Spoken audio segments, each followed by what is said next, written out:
Perform the subtraction. 7y minus 1 over y minus 9, subtract y plus 2 over 2y minus 18.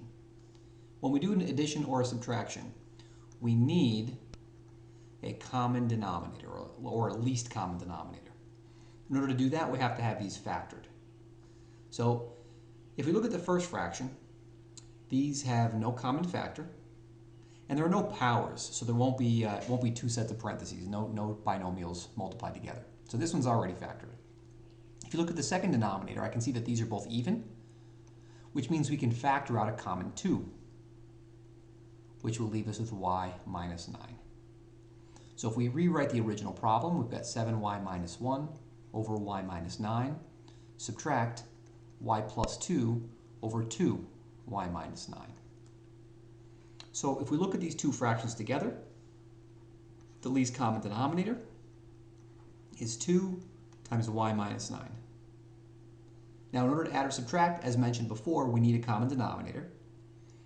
So we need to multiply each denominator by what's missing in order to make it the least common denominator. So for the first fraction, I can see that this denominator is missing a 2. So we'll multiply both the top and the bottom by 2. If you look at the second fraction, this already is the LCD, so we don't need to multiply by anything. Now that these have the same denominator, we'll write this as a single fraction and put both numerators together. So 2 times 7y minus 1, subtract y plus 2. I want to combine my terms up in the top, but to do that we need to get rid of those parentheses. So we can begin by distributing 2 to both terms. And for this second set of parentheses, we can treat this like there's an understood 1 out here. So now we'll distribute negative 1 to both terms in the parentheses.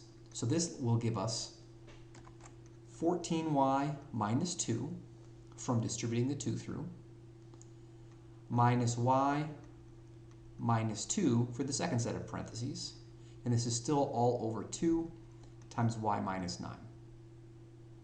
Now when we combine like terms, we're going to combine both of these y terms together because those are like terms. So 14y minus 1y is 13y. Then we'll combine the constants together. Negative 2 subtract 2 is negative 4, and we'll keep the common denominator of 2y minus 9.